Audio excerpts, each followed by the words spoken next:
Hello everyone and welcome back. My name is Amber and I am a Reiki practitioner and intuitive tarot reader.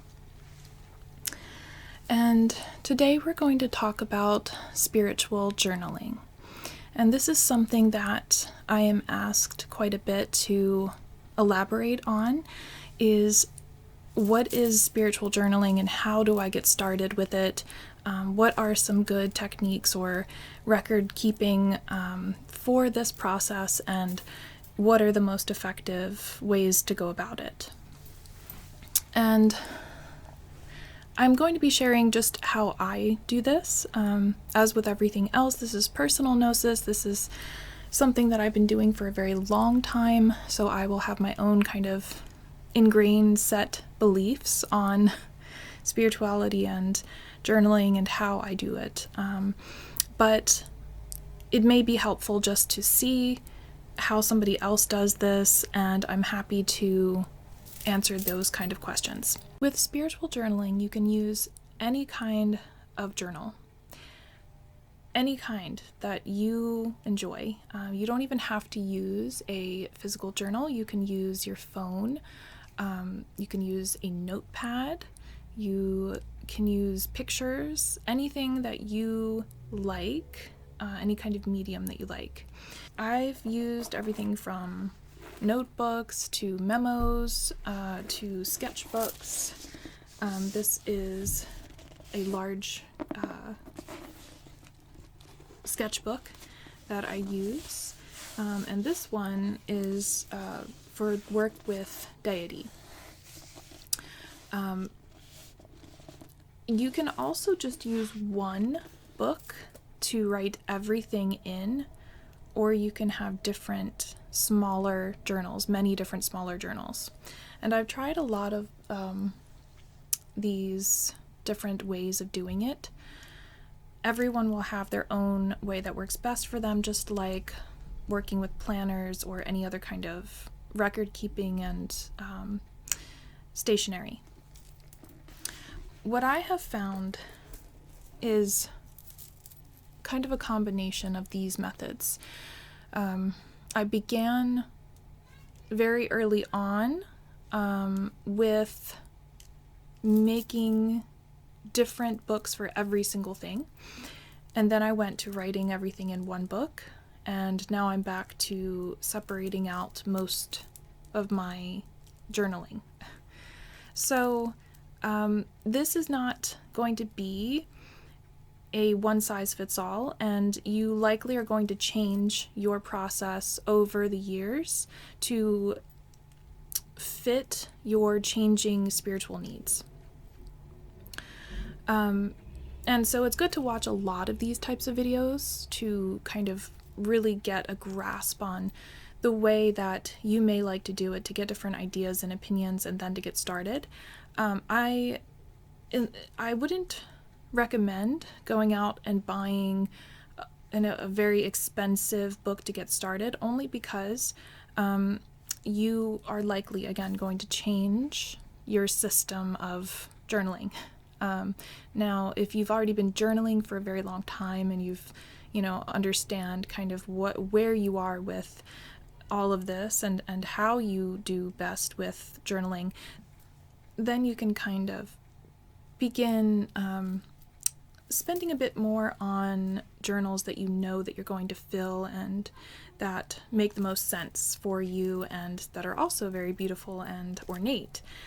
Because in the beginning, if you buy a very beautiful, ornate journal, you may not end up using it. You might let it sit on your shelf and longingly look at it and then feel that you can't write in it because you're worried that you'll make a mistake, or that what you have to write isn't good enough to put in the journal. So I actually began with notebooks, those little notebooks that composition notebooks and decomposition notebooks that were actually the ones I used. So those little notebooks, I filled them and then decided I wanted to expand to bigger and better things. there's these large kind of ornate books that you can find, and this one's really nice. It has hinges on it, and this is the one I use for deity, for Hecate, and it's this began as a composition notebook, and then I transcribed and added on to that later. So of course it's personal, so I can't go into everything in here, but just to kind of give you an idea, you know, it's a very large book, and one that I'm able to expand upon and write in for years to come because of the size of it. And that's really the beauty of having a larger book, and also an ornate book, because I will never need to replace this. This book should last me forever, because I don't write in it every day. It's specific to goddess work and to a specific goddess. More of a work in progress learning spiritual book. And this is, I think I got this on Amazon. Most of these I've bought on Amazon. And it is just a plain book, but it's very large and perfect for writing a lot of information in for learning. And so I put, magical study, spiritual work study in here. And again, it'll be something that lasts for a while, because anything that I am particularly focused on, I have a place for it that doesn't need to necessarily go in any kind of grimoire or regular journaling. It's a very specific process where I'm writing out and learning different terms, techniques, visualizations. So for that kind of work, I like to have something that is very large and has lines and is more structured.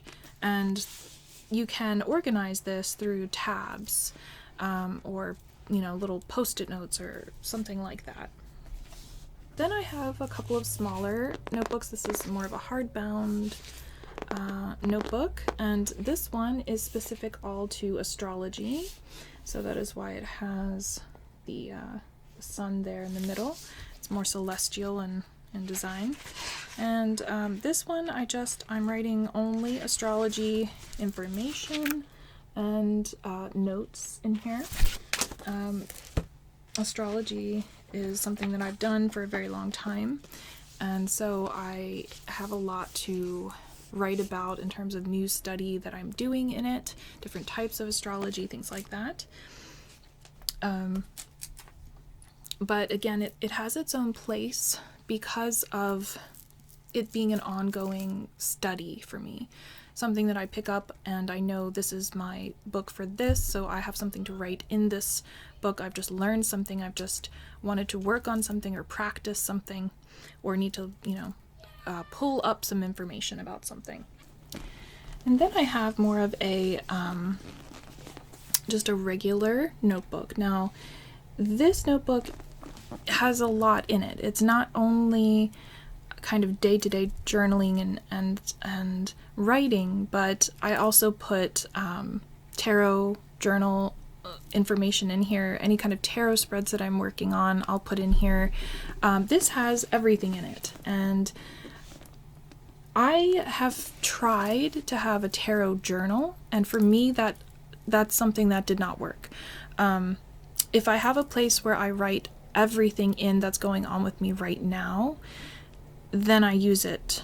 If I separate my tarot journal out, I was finding that it was not relevant for me.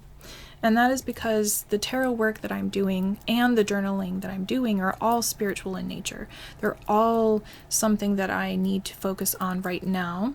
And if I separate them from each other, they don't make as much sense and they don't help as much for me.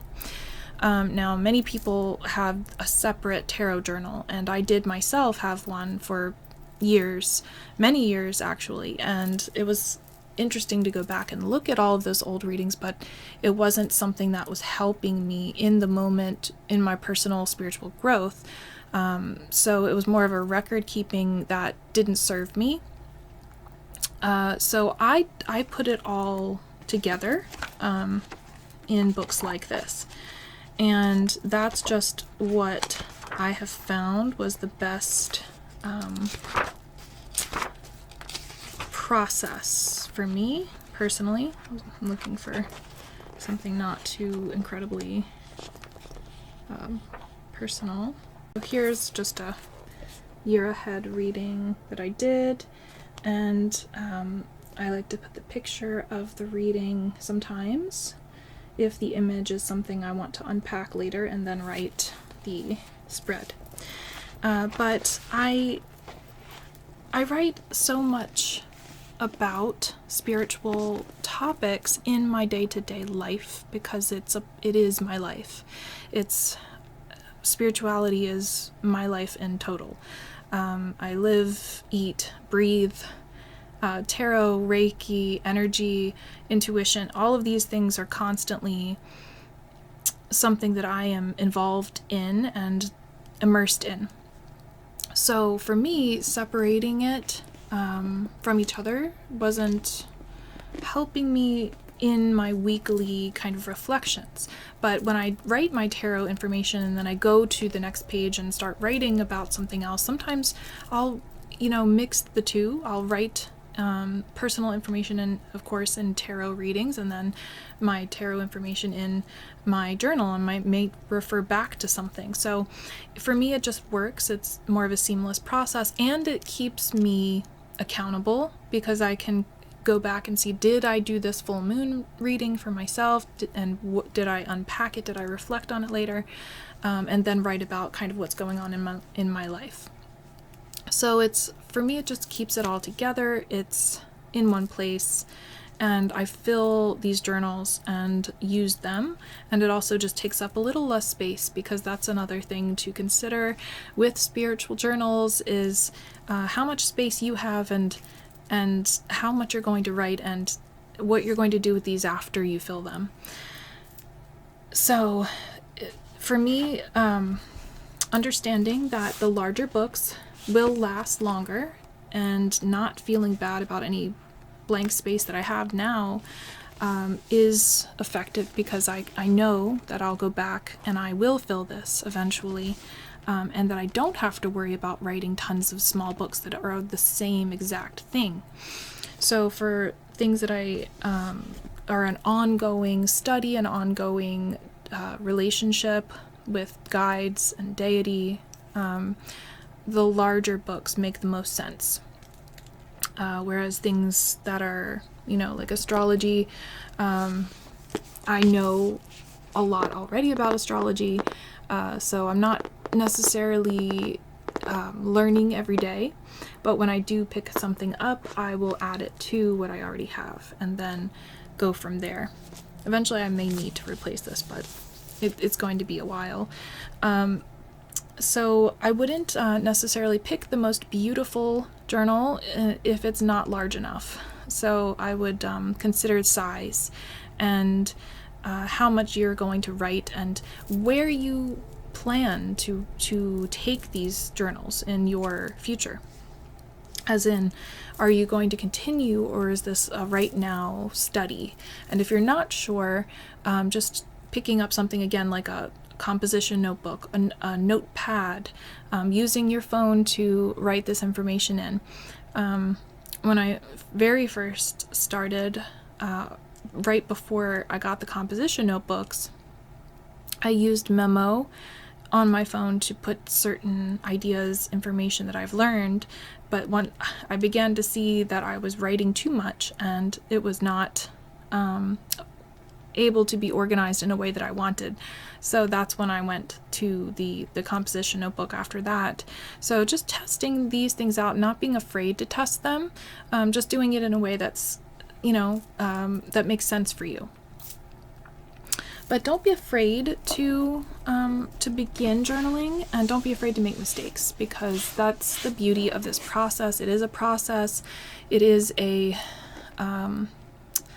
spiritual development, and we do all grow and change with that and the way that we relate to spirituality.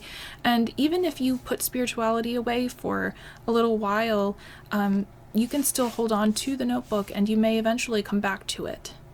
So I wouldn't feel dismayed or give up if you are changing and trying to figure out kind of what, how you want this to be.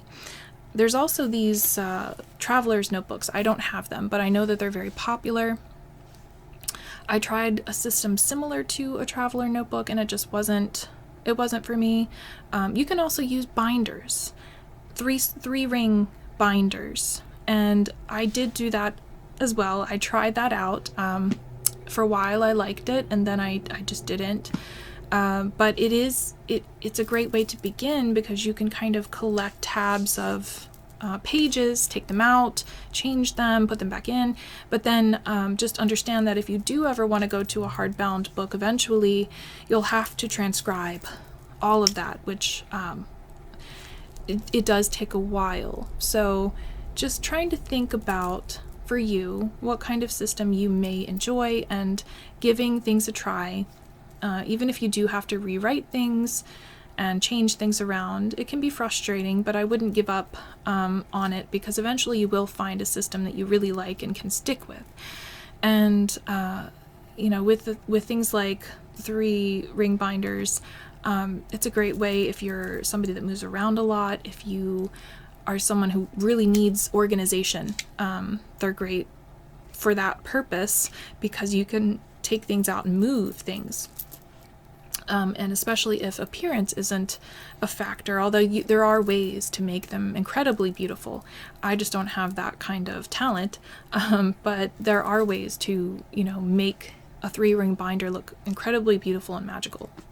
And then there's also people that create these works of art and sell them online as grimoires or spiritual books, spiritual journals, and I forget what they're called, scrap journals, and you can just purchase one that's already decorated and write information in if that's comfortable for you. So I just wanted to kind of give you a starting off point and hopefully inspire you to not be afraid to pick up a journal and start writing in it, to allow yourself to explore spirituality through writing and through the written medium. And the things that you can write about are endless. You can write about just your ideas about spirituality. You can write about things that you're learning. And if you're not learning anything, you can start learning something, and it might inspire you to, look something up that you've never even thought of before. So, but you can write about your spirit guides. You can write about working with crystals, herbs. You can write about the moon phases and how you're working with them, how you're feeling, any kind of topics that are interesting to you. You can write about tarot, of course, and oracle readings. That's a good way to start, is pulling a card for yourself and journaling about that. And these are all different healing modalities. There isn't one that's necessarily better than the other, and you don't need to do them all if you don't want to and it's not a part of what you do. But just choosing. You could also do dream journals. Dream journals are incredibly worthwhile if you are looking to explore things that are going on in your psyche, your subconscious, bring them to light, work through them. Symbols and symbolism. And any number of things. You could learn about deities and look up a deity and write about your thoughts on them, what you've discovered, any interactions you've had with the spirit world, if you've seen ghosts or anything like that, any supernatural beings. You can write that down, or synchronicities like angel numbers, feathers. So, the sky is the limit with this, really, and the best way is just to get something, a notepad, a composition notebook, and just start writing, and not put pressure on yourself to know exactly what you're going to write about or how much, or, where this is all going. When you're just starting out, just writing is important, getting these thoughts out there. And then once you understand that you're suddenly filling up this book, then you can go on to organize it from there however you like in a different book. So again, I hope that this was helpful. Please let me know if there's any questions that you have. It's a very just broad introductory kind of video on spiritual journaling, and it's something that I've had experience with. I've tried different methods and kind of found my place with it. So I hope that this has helped, and please let me know if there's anything that you'd like to see more of, any topics, and if you enjoyed. And please don't forget to like and subscribe. This is a brand new channel, and I would really like to reach more people and to start talking more in a spiritual sense about different topics. So I hope that you enjoyed this video, and I'll see you very soon.